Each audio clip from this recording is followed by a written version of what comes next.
Chapter 1 There is no one left. When Mary Lennox was sent to Misselthwaite Manor to live with her uncle, everybody said she was the most disagreeable-looking child ever seen. It was true, too. She had a little thin face and a little thin body, thin light hair, and a sour expression. Her hair was yellow, and her face was yellow, because she had been born in India, and had always been ill in one way or another.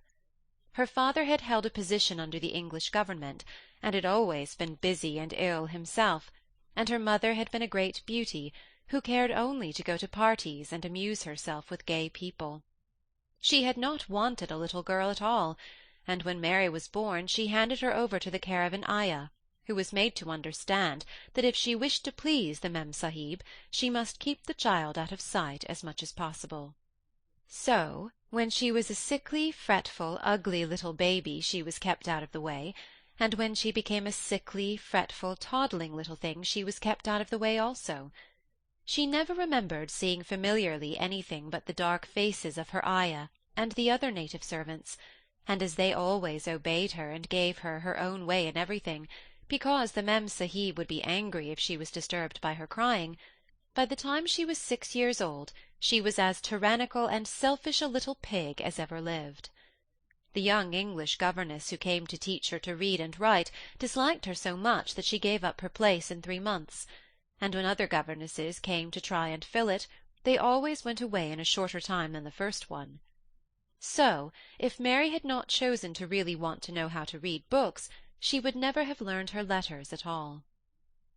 One frightfully hot morning when she was about 9 years old, she awakened feeling very cross, and she became crosser still when she saw that the servant who stood by her bedside was not her ayah. "Why did you come?" she said to the strange woman. "I will not let you stay. Send my ayah to me." The woman looked frightened, but she only stammered that the ayah could not come, and when Mary threw herself into a passion and beat and kicked her, she looked only more frightened and repeated that it was not possible for the ayah to come to Missy Sahib. There was something mysterious in the air that morning. Nothing was done in its regular order, and several of the native servants seemed missing, while those whom Mary saw slunk or hurried about with ashy and scared faces. But no one would tell her anything, and her ayah did not come. She was actually left alone as the morning went on, and at last she wandered out into the garden and began to play by herself under a tree near the veranda. She pretended she was making a flower-bed, and she stuck big scarlet hibiscus blossoms into little heaps of earth, all the time growing more and more angry, and muttering to herself the things she would say, and the names she would call Sadie when she returned.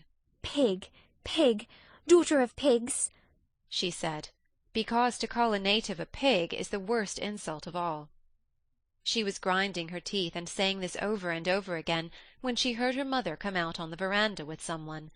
She was with a fair young man, and they stood talking together in low, strange voices.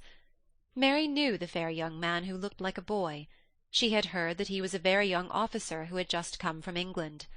The child stared at him, but she stared most at her mother. She always did this when she had a chance to see her, because the Mem-Sahib, Mary used to call her that oftener than anything else, was such a tall, slim, pretty person, and wore such lovely clothes. Her hair was like curly silk, and she had a delicate little nose which seemed to be disdaining things, and she had large laughing eyes. All her clothes were thin and floating, and Mary said they were "full of lace." They looked fuller of lace than ever this morning, but her eyes were not laughing at all. They were large and scared, and lifted imploringly to the fair boy officer's face. "Is it so very bad? Oh, is it?" Mary heard her say. "Awfully," the young man answered in a trembling voice. "Awfully, Mrs. Lennox. You ought to have gone to the hills 2 weeks ago." The Mem-Sahib wrung her hands. "Oh, I know I ought," she cried.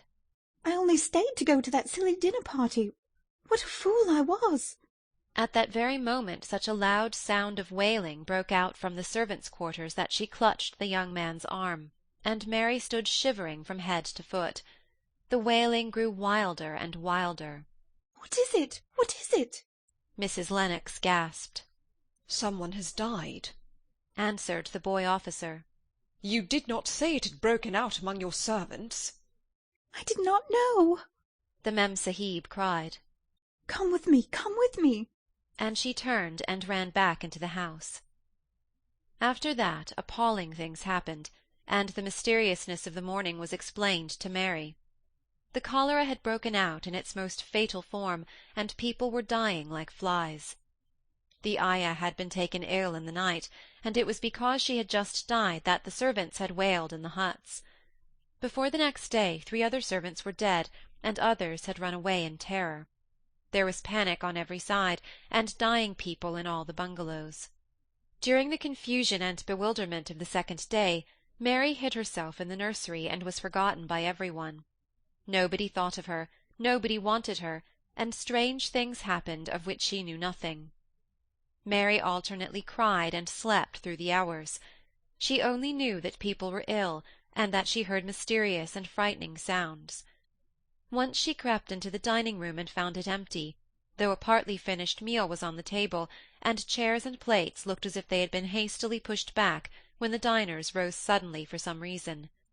The child ate some fruit and biscuits, and being thirsty she drank a glass of wine which stood nearly filled. It was sweet, and she did not know how strong it was.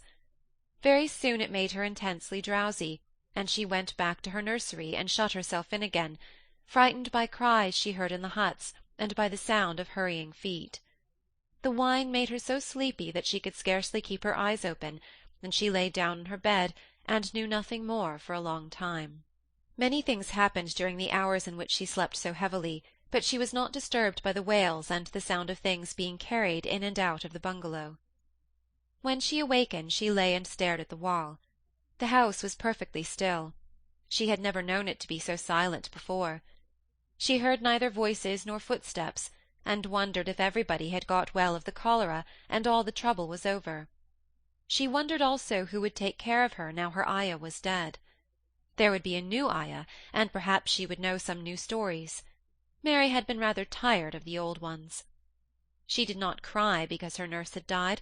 She was not an affectionate child, and had never cared much for any one. The noise and hurrying about and wailing over the cholera had frightened her, and she had been angry because no one seemed to remember that she was alive. Every one was too panic-stricken to think of a little girl no one was fond of. When people had the cholera, it seemed that they remembered nothing but themselves. But if every one had got well again, surely some one would remember and come to look for her. But no one came, and as she lay waiting the house seemed to grow more and more silent. She heard something rustling on the matting, and when she looked down, she saw a little snake gliding along and watching her with eyes like jewels. She was not frightened, because he was a harmless little thing who would not hurt her, and seemed in a hurry to get out of the room. He slipped under the door as she watched him. How queer and quiet it is, she said. It sounds as if there were no one in the bungalow but me and the snake. Almost the next minute she heard footsteps in the compound, and then on the veranda. They were men's footsteps, and the men entered the bungalow and talked in low voices. No one went to meet or speak to them, and they seemed to open doors and look into rooms. "What desolation!" she heard one voice say. "That pretty, pretty woman. I suppose the child, too. I heard there was a child, though no one ever saw her."